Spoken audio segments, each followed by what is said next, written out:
بسم اللہ الرحمن الرحیم۔ انشاءاللہ آج سورہ انعام کی 145ویں آیت سے کی تلاوت سے ہم شروع کریں گے۔ اللہ سبحانہ و تعالیٰ فرماتا ہے کہ بسم اللہ الرحمن الرحیم قل لا اجد فيما اوحي الي محرما على طاعم يطعمه الا ان يكون ميتا او دما مسفوحا أو لحم خنزير فإنه رجس أو فسقا أحل لغير الله به فمن استر غير باغ ولا عاد فإن ربك غفور رحيم۔ صدق اللہ العظیم۔ تم فرماؤ، یعنی اب چونکہ مخاطب نبی ہے تو تم فرماؤ میں نہیں پاتا اس میں جو میری طرف وحی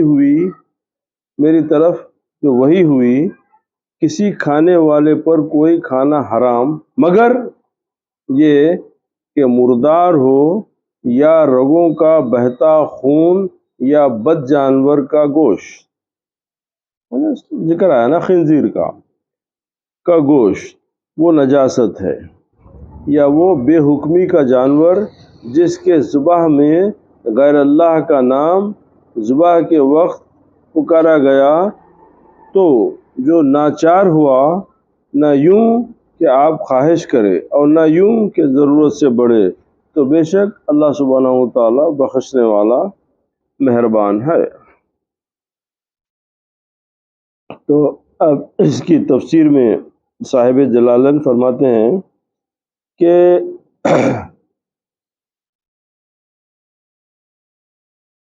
آپ صلی اللہ علیہ وسلم ان سے فرما دیں کہ میں اس میں کوئی چیز بھی نہیں پاتا کہ اس میں جو میری طرف وحی ہوئی کہ کسی کھانے والے پر کوئی کھانا حرام مگر یہ کہ یکون یا اچھا اور میت، یہ منسوب ہے، اور ایک اب یہ چونکہ بحث اس میں آپ وہ مسائل کی اس لیے اس سے میں اس کو آگے بڑھ جاتا ہوں۔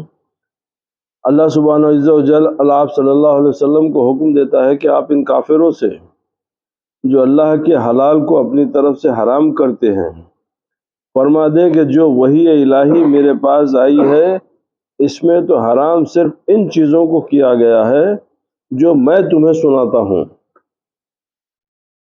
اس میں وہ چیزیں حرمت والی نہیں جن کی حرمت کو تم رائج کر رہے ہو، یعنی تم لوگ اپنے عقیدے سے، اپنے طور طریقے سے، اپنے پرانے طریقوں سے تم لوگ جو حرام کر کے رکھے ہیں، تو بولے نہیں، اب ہم جو بتائیں گے، یعنی اللہ تعالیٰ جو آپ کو فرما رہا ہے کہ بھئی جو حلال ہے وہ ہے، یہ ہے، جو حرام ہے یہ ہے، اب اس پہ چلنا ہے۔ اگر تمہارے پاس کوئی پرانے رواج ہے، تمہارے کوئی پرانے رسوم وغیرہ ہے، تو یہ اللہ کی طرف سے نہیں ہے، یہ تمہارے خود ساختہ طریقے بنائے ہوئے ہیں، اور اس سے میں تم کو منع کرتا ہوں، اور اب تم اسی بات کو مانو جو میں بتاتا ہوں، اور کیونکہ میں اللہ کی بات بتاتا ہوں۔ کسی کھانے والے پر حیوانوں میں سے سوا ان جانوروں کے جو بیان ہوئے ہیں کوئی بھی حرام نہیں، یعنی جس جانور کا ذکر آ گیا ہے، جو جانور حرام ہے وہی حرام ہے، جن جانوروں کو حرام قرار دیا گیا وہ حرام ہے، اور جو حلال ہے وہ حلال ہے۔ تو تمہارے بنانے سے اللہ تعالیٰ کو ناراض کرنے والی، بعض لوگ اسے نسخ کہتے ہیں، اور اکثر متاخرین یعنی بعد والے لوگ اسے نسخ نہیں کہتے، کیونکہ اس میں تو اصلی مباح کو اٹھا دینا ہے، یعنی مباح اس چیز کو بولتے ہیں جو نہ یعنی جس میں کوئی گناہ نہیں ہے، وہ چیز مباح ہوتی ہے۔ خون وہ حرام جو بوقت ذبح بہہ جاتا ہے، رگوں میں اور گوشت میں جو خون مخلوط ہو وہ حرام نہیں۔ حضرت عائشہ صدیقہ رضی اللہ تعالی عنہ گدھوں اور درندوں کا گوشت اور ہنڈیا کے اوپر جو خون کی سرخی آ جائے اس میں کوئی حرج نہیں جانتی تھی۔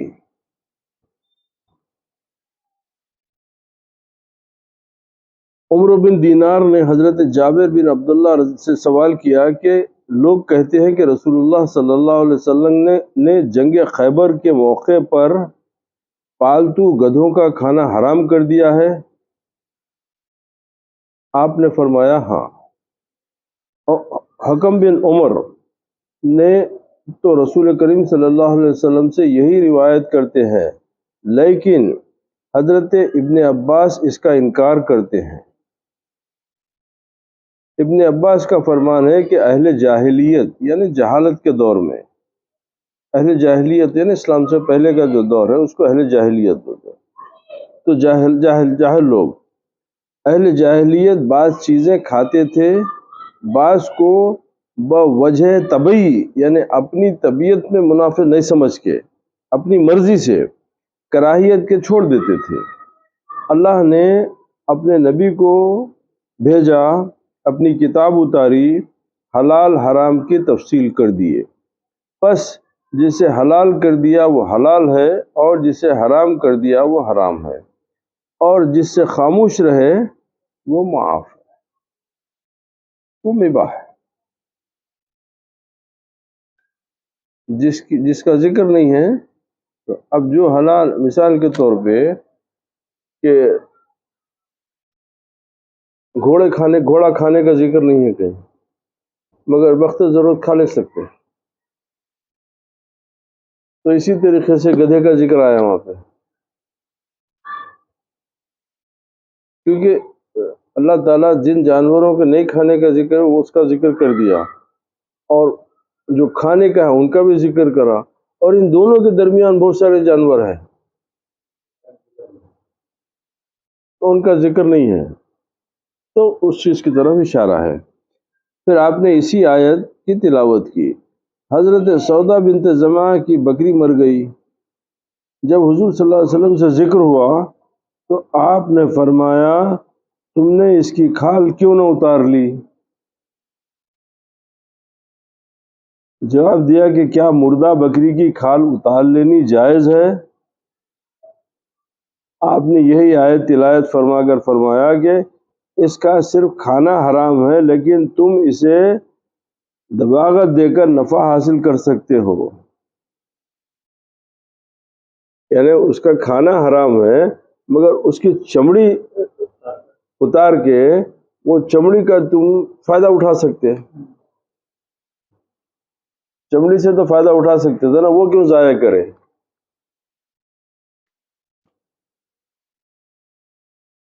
چنانچہ انہوں نے آدمی بھیج کر کھال اتروا لی اور اس کی مشک بنوائی، جو پانی بھرتے نا مشک، تو مشک بنوا لی، اس سے مشک بنوائی جو ان کے پاس مدتوں رہی اور کام آئی۔ یہ بخاری شریف کی حدیث سے انہوں اس بات کی تائید کرے۔ حضرت ابن عمر سے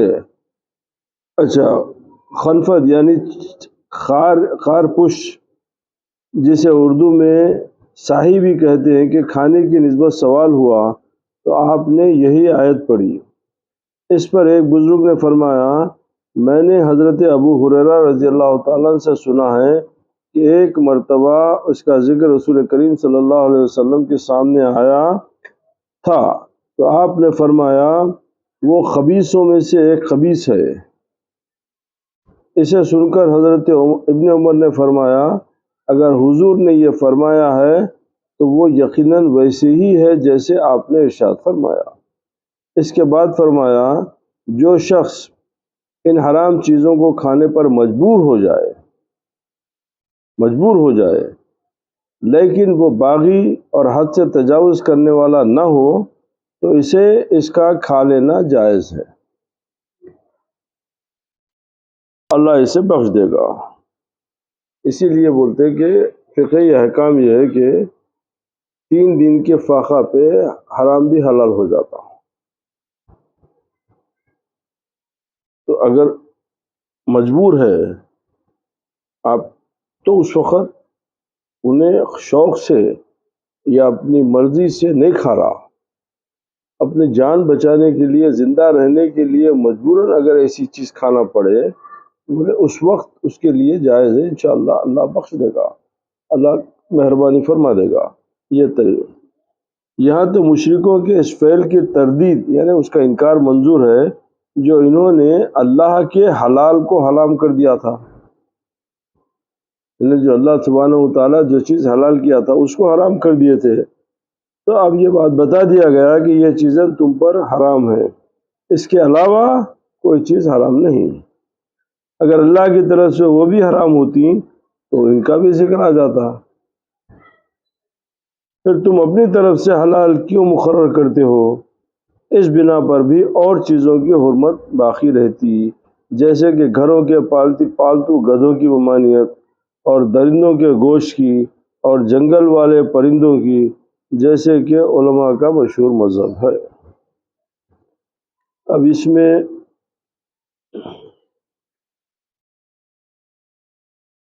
صاحب روح البیان کیا فرماتے ہیں کہ حضور علیہ السلام نے فرمایا اللہ تعالیٰ نے ہمارے لیے 2 مردار اور 2 خون حلال کیے، 2 مردار اور 2 خون حلال کیے۔ 2 مرداروں سے مچھلی اور مکڑی، اور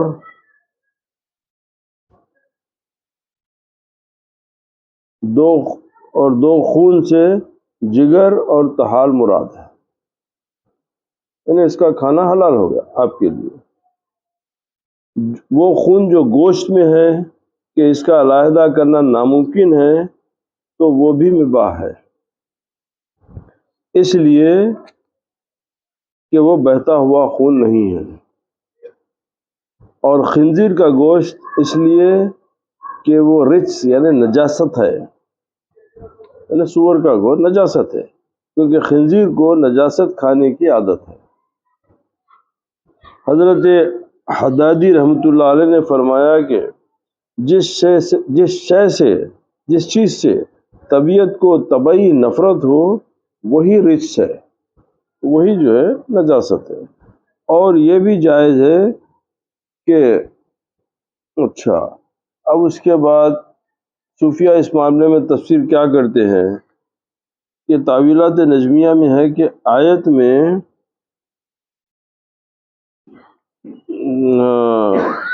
میتن سے یعنی مردار سے دنیا مراد ہے، اس لیے کہ وہ ایک خوشنما جیفا ہے۔ چنانچہ کسی شاعر نے کہا دنیا ایک خوشنما جیفا ہے، اسے بہت سے کتے اپنی طرف کھینچنا چاہتے ہیں، اگر تم اس سے کنارہ کشی کرو گے تو دنیا داروں کے دکھ تکالیف سے محفوظ رہو گے، اگر اسے تم اپنی طرف کھینچو گے تو تیرے ساتھ دنیا کے کتے خوب لڑیں گے۔ اب یہ بزرگوں کی بات ہے۔ حدیث شریف میں ہے کہ اللہ سبحانہ و تعالیٰ نے داؤد علیہ السلام کے ہاں وحی بھیجی کہ اے داؤد، یہ دنیا ایک جیفا ہے جسے بہت سے کتے اپنی طرف کھینچنے کی کوشش کر رہے ہیں، کیا تم بھی اسے اپنی طرف کھینچو گے؟ حضرت حافظ شیرازی رضی اللہ تعالی عنہ فرماتے ہیں کہ تو عالی ہمت ہے، تجھے ہڈی کا ہرس ہے، افسوس ہے کہ تو نے سائے ہمت نااہل پر ڈالا۔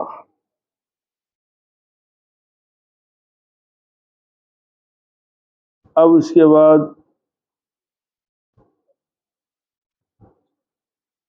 ذکر آتا ہے اسی تفسیر کی بابت میں کہ ولادت مبارکہ سے محل کسریٰ کو زلزلہ آ گیا، یعنی جب نبی کریم علیہ السلام سے تولد ہوئے تو بولتے کہ اس وقت جو ہے کسریٰ یعنی جو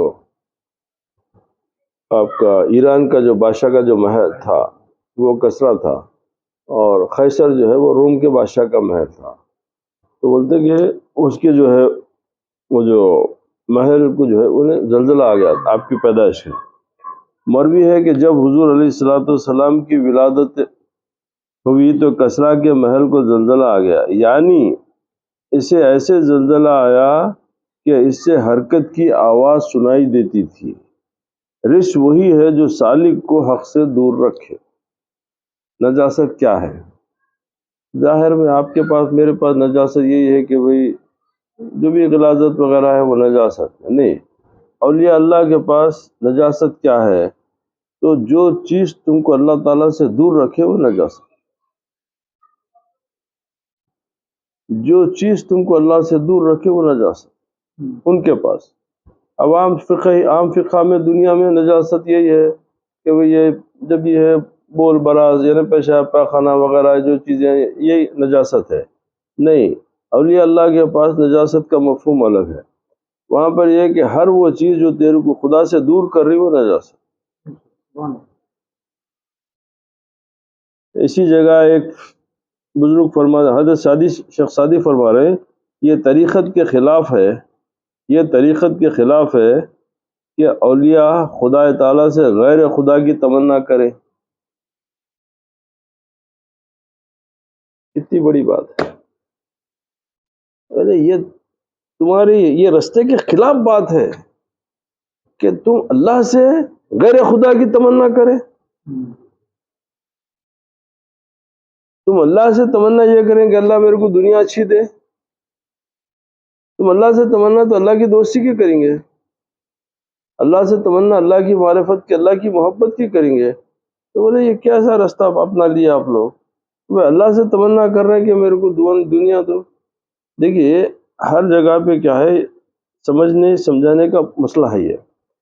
اب بعض لوگ بڑی پیارے انداز سے اپنے مطلب کو سمجھانے کے واسطے بولتے بھائی ارے دنیا میں اللہ تعالیٰ قرآن شریف میں فرما رہا ہے کہ ربنا آتنا فی الدنیا حسنۃ،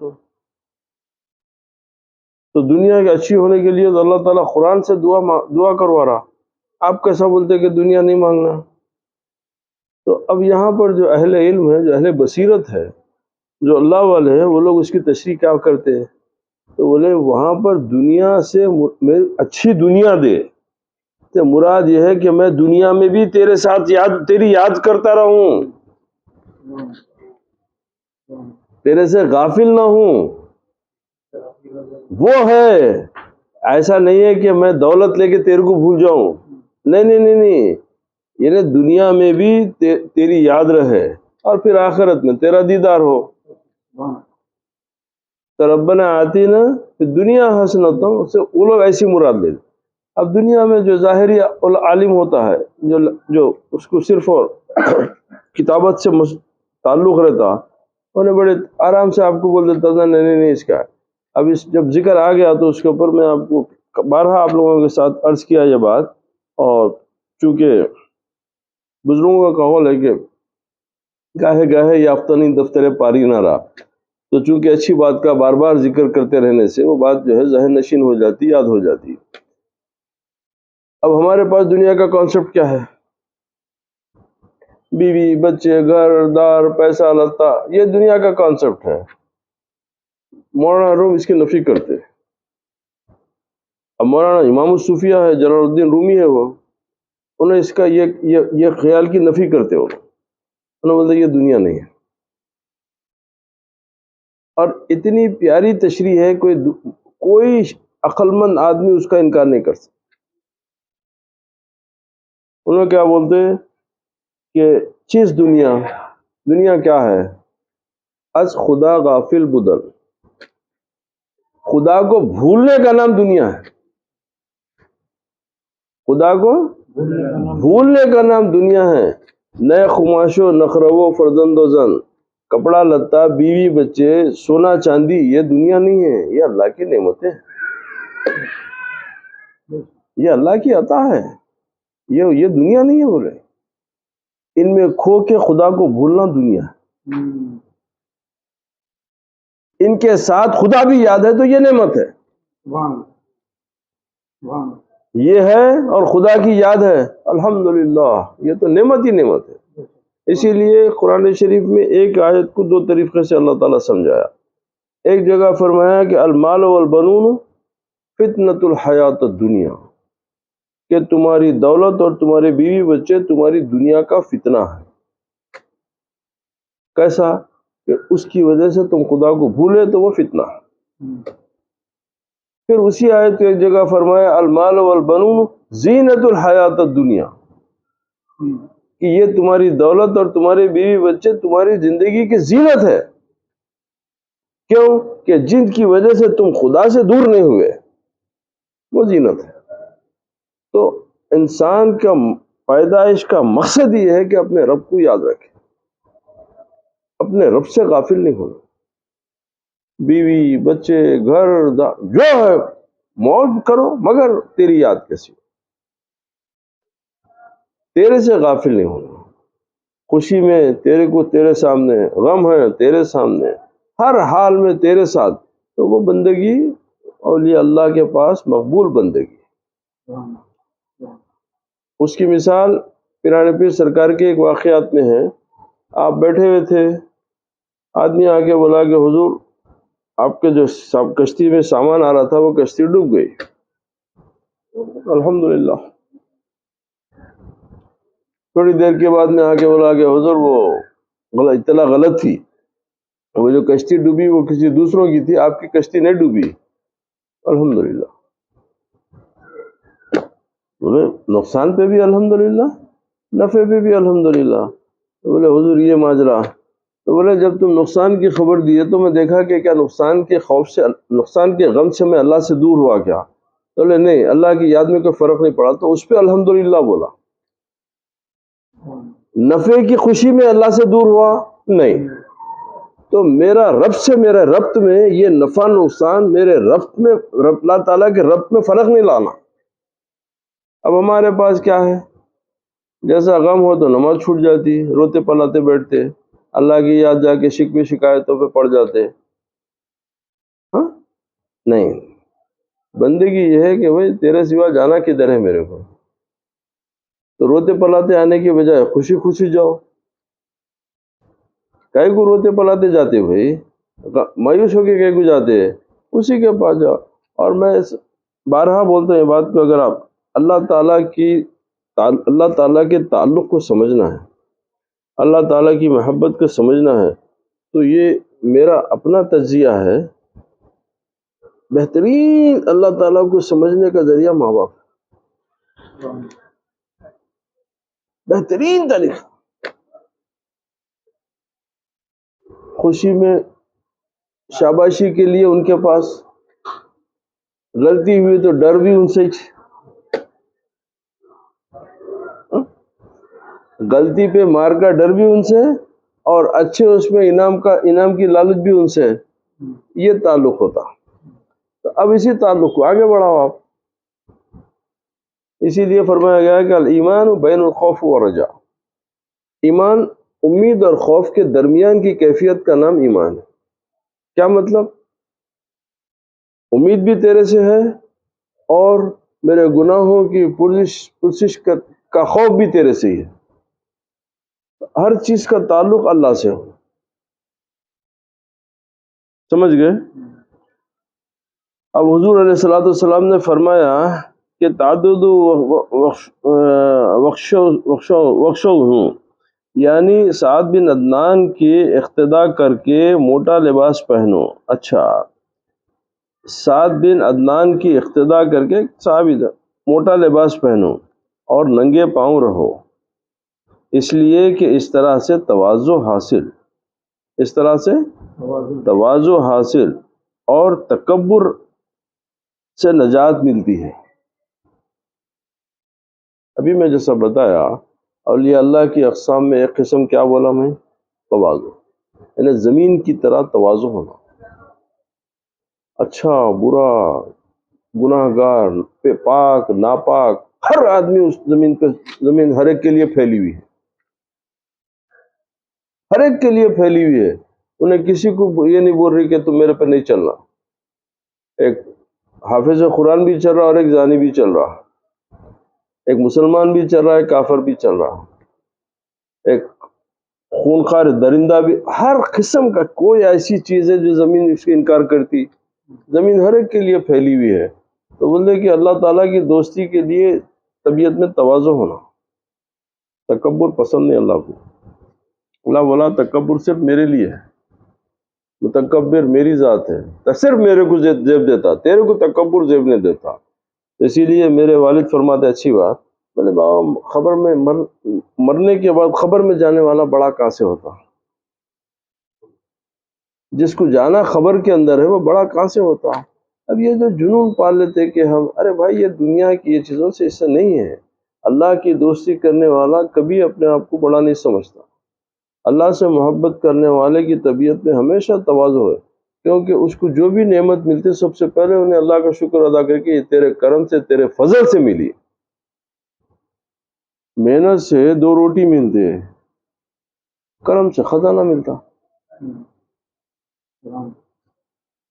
ابھی جیسے میں مولانا روم کا شعر سمجھایا، اس میں ایک تھوڑی تشریح اور ضروری ہے کہ یعنی یہ جو فرمایا کہ اللہ کو بھولنا دنیا ہے، اور یہ کپڑا لتا سونا چاندی بھی بچے دنیا نہیں ہے۔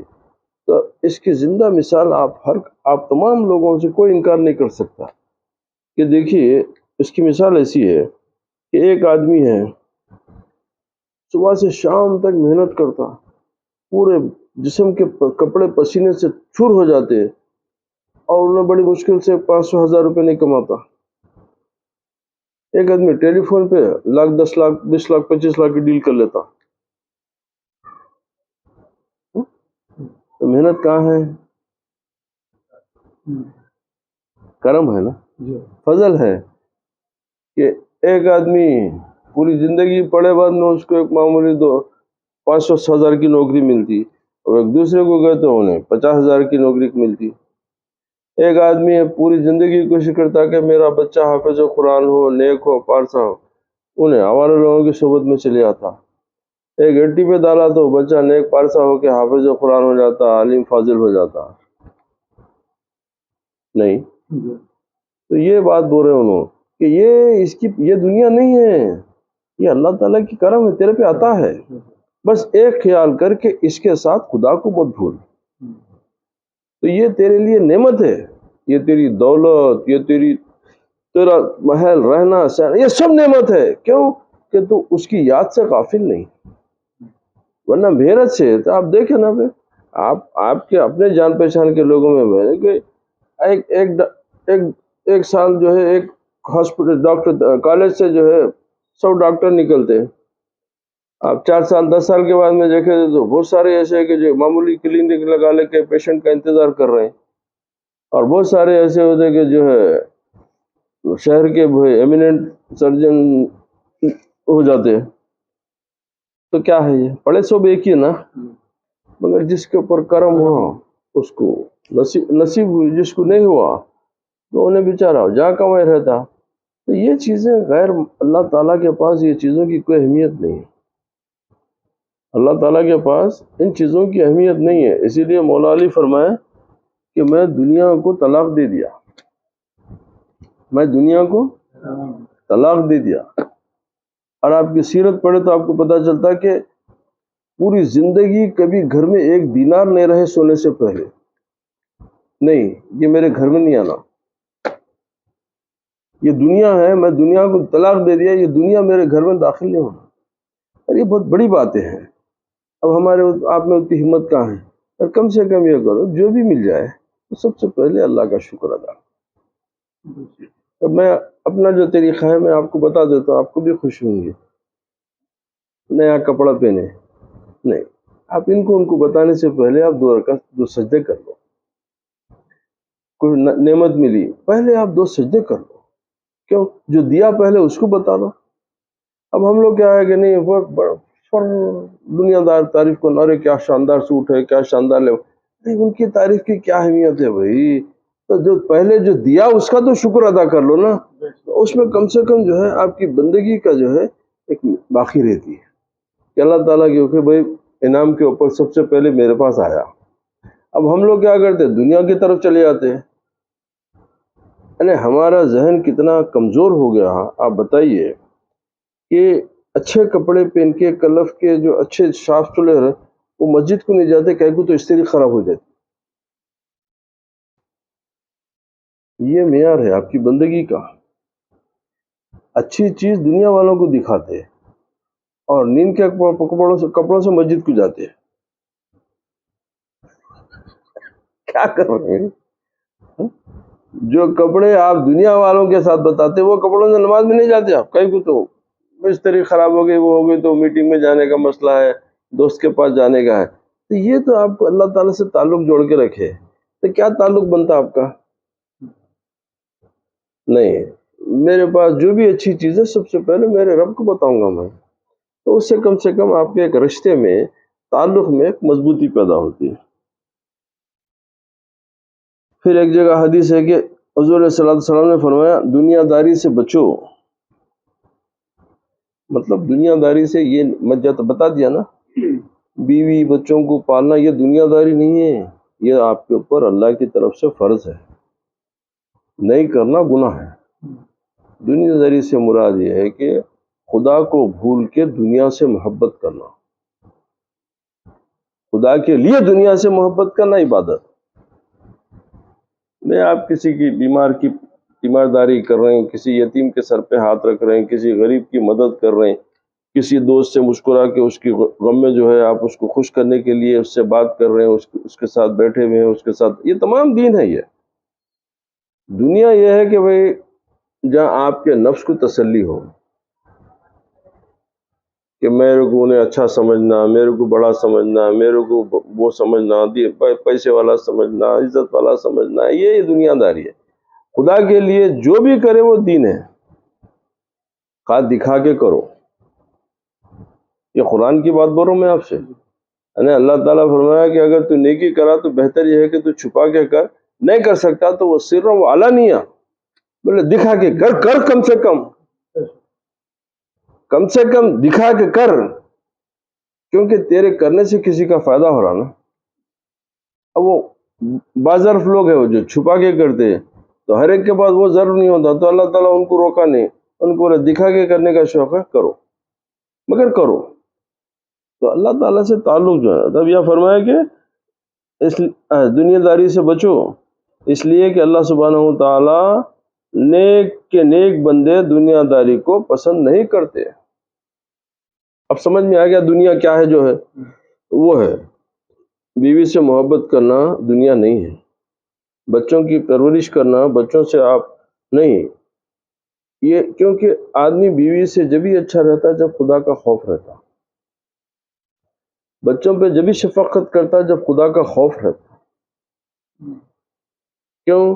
اگر اس کو خدا کا خوف ہے تو انہیں بیوی پہ غصہ کرنے سے اعتراض کرتا، کیوں؟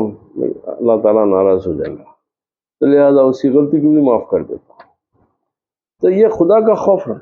بچوں کے پاس شفقت یہ ہے کہ آپ جان کیوں نہ چلے جائے، بچوں کے پیٹ میں ایک پیسہ حلال مت ڈالو، حرام مت ڈالو. اب ہمارے پاس یہ جو آج دنیا میں ہو رہا، تو ہو رہا کیا؟ اب ہم اپنے شوق کو پورے کرنے، اپنے بچوں کی خواہشات کو پورا کرنے کے واسطے حرام حلال یہ وہ لا کے کھلا دیتے. اب اس کے بعد میں روتے بیٹھے ہیں، پوتا جو ہے غلط صحبت میں چلے گیا.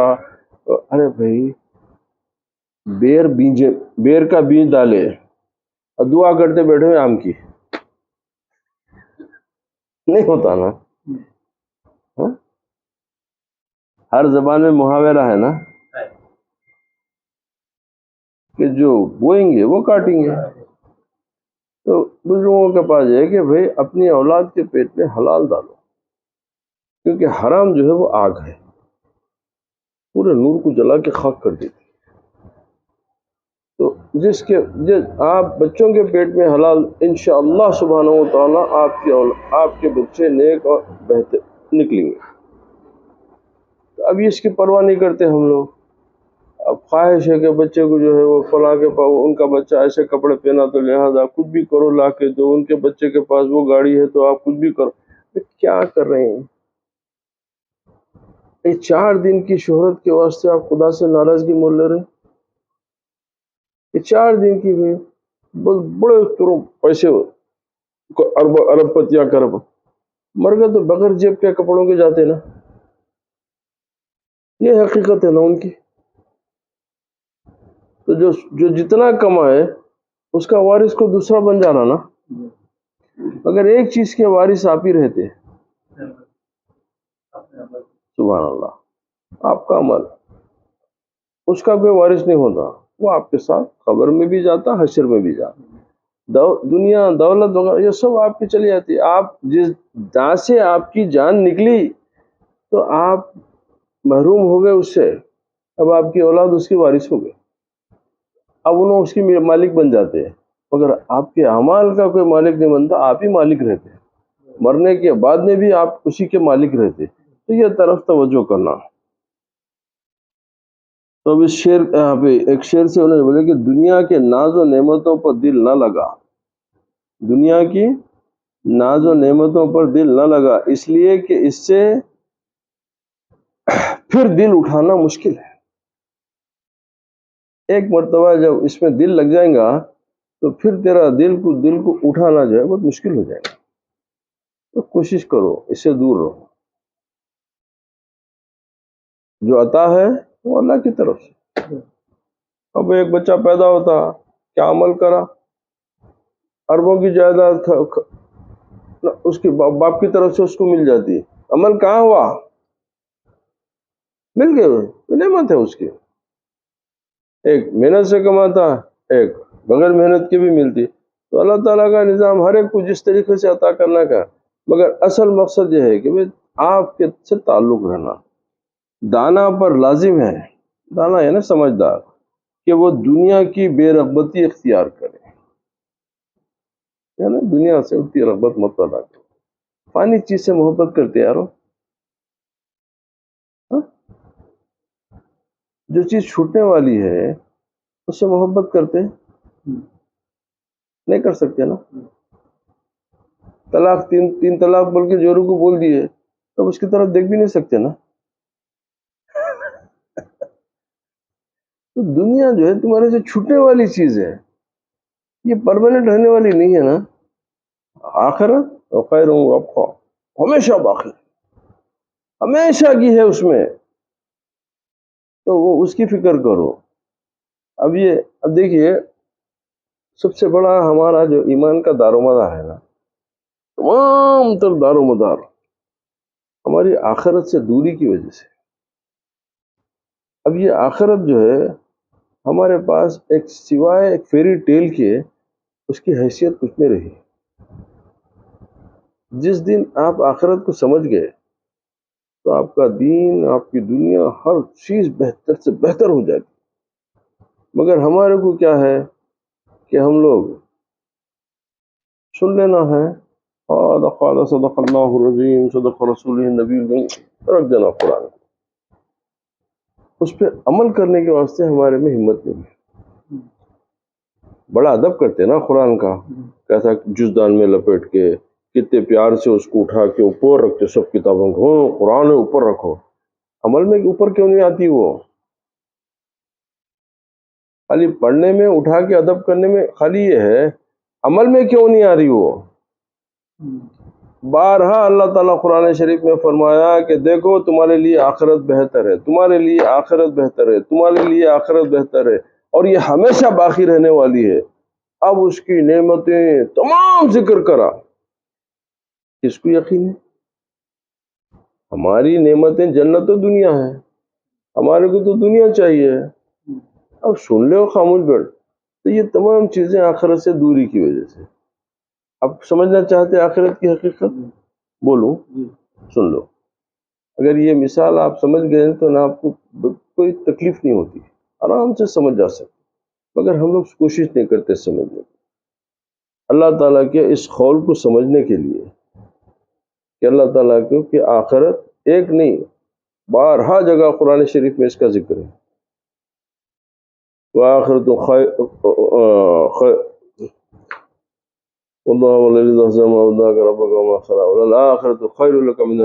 پھر وآخرت خیر وابقا، کئی جگہ ذکر ہے مگر ہم کو یقین نہیں.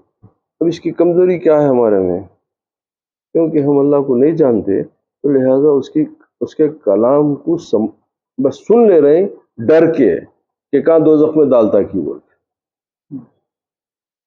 عمل نہیں کر رہے. اور عمل کرنے کا صحیح اچھا آسان طریقہ بتاتا ہوں. اب اس کی بات پہ بھروسہ، اللہ کی بات پہ یقین کرنے کا طریقہ بتا رہا ہوں. آپ بیٹھے ہوئے ہیں، صبح اٹھے، منہ ہاتھ دھوئے، اس کے بعد میں ناشتہ کریں گے، کچھ بھی نہیں ہے. چائے پئیں گے تو نہ شکر ہے، نہ دودھ ہے، نہ پتی ہے. جیب دیکھے تو ایک پیسہ بھی نہیں ہے. یا اللہ، نہ جیب میں ایک پیسہ ہے، نہ بسکٹ ہے، نہ ٹوسٹ ہے، نہ چائے ہے، نہ دودھ ہے، نہ شکر ہے. اب گزرتے دوپہر ہو گئی، عصر کا وقت بھی گزر گیا، ویسی حالت میں بیٹھے ہوئے ہیں، پانی پی رہے ہیں، کیا کروں، کچھ بھی نہیں ہے. ایک دوست آ گیا، ایک دوست آیا، آ کے بولا ہاں کیا ہے بھائی، کیا ہے بھائی، میری حالت ایسی. کیا ہوا؟ اور صبح سے کچھ بھی نہیں کھایا. ارے کیوں، کیا کروں، کچھ ہے ہی نہیں. ارے تو اچھا ٹھیک ہے، ایسا کرو، تم بس 2-3 گھنٹے انتظار کرو، میں انشاءاللہ تعالیٰ جو ہے تم کو جو ہے لا کے پیسے دے دیتا ہوں. تو آپ اپنے تجربے سے بتائیے کہ آپ وہ دوست پہ بھروسہ کر کے اس کے آنے تک آپ انتظار کرتے نہیں کرتے؟ یہ بھی نہیں جانتے کہ انہیں زندہ رہتا یا مر جاتا. وہ 3 گھنٹے 4 گھنٹے جو آتوں بولا اس میں انہیں زندہ رہتا یا مرتا نہیں معلوم آپ کو. مگر آپ دوست ہے تو یقین کر لیے کہ انہیں آتا.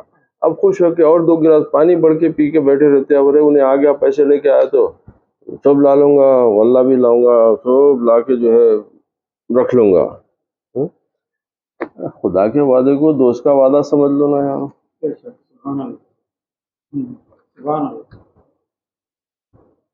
ایک دوست پہ آپ اتنا بھروسہ کر سکتے اور خدا پہ بھروسہ نہیں کرتے، اور پھر بولتے ہو کہ اللہ تیرے سوا کوئی رب نہیں ہے. اتنے جھوٹے باتیں کئی کو کرتے بیٹھے صبح سے شام تک. کتنی جھوٹ، خالی زبان سے بولنا ہے یہ لا الہ الا اللہ، نہیں ہے کوئی رب میرا. تو پھر عمل کہاں ہے تمہارا؟ تمہارے قول کے مطابق تمہارا عمل سے تضاد ہے، تمہارے عمل میں اختلاف ہے، تمہارا قول صادق نہیں ہے. تم بول رہے اس لیے کہ تم سن لیے، تمہارے کو ماں باپ سنا دیے، استاد بتا دیے، مولویاں بتا دیے، اما بابا بولے کہ نہیں بابا مسلمان ہے تو یہ کلمہ پڑھنا. تو اس کے اوپر عمل کہاں ہے؟ جب آپ عمل کریں گے تو پھر آپ کے لیے اس کی نعمتوں کے دروازے. جو آدمی یقین کر لیتا، اب یہ جو اولیاء اللہ ہے آج ان کی جو دیکھیے، یہ خبر میں رہ کے جتنے عزت والے ہیں دنیا کے لوگ اتنے عزت والے کیوں نہیں ہیں؟ خبر میں تو عمل نہیں ہے نا ان کے پاس، مگر ایک دنیا جو ہے ان کی عزت کر رہی، اور ظاہر کا ایک عالم بڑی بڑی تقریریں کر رہا، قرآن و حدیث سنا رہا، مگر اس کی اتنی عزت نہیں ہو رہی جو معشوق اللہ کی ہو رہی. کیوں؟ وہ سچ بولے تھے. اب تم سچ نہیں بول رہے، تم سچ بول بھی رہے تو تمہارا دل اس کی طرف راغب ہے. تم یہاں سے تمہارا صرف علم کا استعمال کر رہے ہیں، عمل کا استعمال نہیں ہے. وہ لوگ جب بولے اللہ بڑا ہے تو کیا کرے؟ پانی پہ چلنا مشکل ہے، چلے گئے. کیوں؟ بڑا کے ساتھ دوستی ہے تو کیا پانی کا ڈباتا ہمارے. آگ پہ چلنا، چلے گئے. کئی کو وہ دوست ہے تو میرے کو جلاتا تھوڑی. یہ سب اس کی مخلوق ہے نا، یہ سب اس کی مخلوق ہے. جب میں خالق کا دوست ہوں، اب یہ لوگوں کو یہ چیزیں یعنی کہانیاں دکھتے، اور ایسا کیسا ہو سکتا؟ ہوتا رے بھائی. اس لیے کہ اسد الدین ایم پی صاحب سے آپ کی دوستی رہی تو یہ محلے کے جتنے چھوٹے موٹے لیڈر ہیں سب آپ کو سلامہ کرتے. چیف منسٹر سے دوستی رہی تو ایم پی صاحب بھی سلام کرتے. تو جیسا جیسا بڑے سے دوستی ہوئی تو نیچے کے تمام لوگ آپ کچھ بھی نہیں کرے تو غیر رکھو ان کے تعلقات بڑے سے ہے نا. تو جب اللہ کا جو دوست ہوتا تو یہ آگ پانی ہوا یہ سب اللہ کی مخلوق ہے، یہ سب ان کی غلامی میں لگ جاتی، ان کے تابع ہو جاتی ہے. آپ کو نہیں سمجھ میں آ رہی تو مت سمجھو، حقیقت یہی ہے. تو اسی لیے جو ہے وہ اولیاء اللہ جو ہے انہوں پانی پہ چلے گئے، انہوں ہوا میں اڑ گئے، انہوں آگ پہ چلے گئے. آپ کے لیے مسئلہ ہے کیونکہ آپ دوستی کرے نہیں. یہ دوستی کرے ان کے لیے آسان ہے سمجھنا، ہاں ہو جاتا۔ ایک بزرگ کا واقعہ ہے کہ دو اولیاء اللہ، انہوں بھی ولی تھے، اور دو اولیاء اللہ ان سے ملنے گئے۔ اب ولیوں میں جو مراتب بتا رہا ہوں میں، دو ملنے گئے تو جیسا قریب گئے تو ان کے گھر کے باہر شیر کھڑا ہوا تھا۔ یہ لوگوں کو دیکھتے شیر آواز کر رہا، تو وہ بزرگ اندر سے سمجھ گئے کہ کوئی آئے، باہر آ کے دیکھے تو یہ دور بھاگ گئے، شیر کی آواز سن کے دور بھاگ کے دور کھڑے ہوئے تھے۔ ارے پہچان لیے، پہچان کے آ جاؤ تم، آ جاؤ بول کے شیر کو ایک مارے تھپڑ، کان پکڑ کے تھپڑ مار کے بولے میرا غلام ہو کے میرے دوستوں کے اوپر آواز کرتا۔ انہیں نیچے منڈی کرا، وہ لوگوں کو بولے آ جاؤ اندر۔ وہ لوگ بھی حیران ہے بھائی کہ ہم بھی ولی ہیں مگر یہ عجیب ولی ہے کہ شیر کو تھپڑ مار دے رہا۔ اب پریشان، بولے حضرت یہ بابا اصل کی غلامی پکی ہوئی تو یہ سب غلامی کرتے تمہاری، یعنی اللہ کی غلامی، اللہ کی بندگی تمہاری پکی ہو گئی تو یہ سب تمہاری غلامی کرتے نا، کیونکہ تم اشرف المخلوقات ہے، تم کو تمہاری خدمت کے لیے، تمہارے لیے یہ سب پیدا کرا نا انہیں، تو تمہاری خدمت کرتے یہ لوگ۔ مگر چونکہ ہم ہماری حقیقت سے واقف نہیں ہے لہذا ہمارے کو کتا بھی ڈراتا، کتا کیا بلی بھی ڈراتی بات۔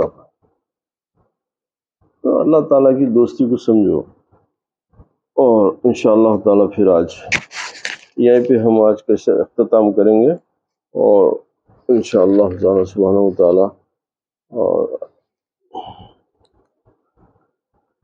اللہ سبحانہ و تعالیٰ اپنے کرم سے، اپنے فضل سے ہم کو قرآن شریف پڑھنے اور اس کو سمجھنے اور اس پہ عمل کرنے کی توفیق عطا فرمائے۔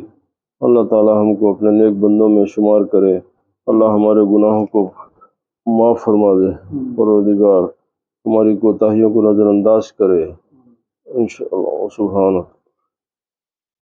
سبحان ربک رب العزت عما یصفون وسلام علی المرسلین والحمد للہ رب العالمین۔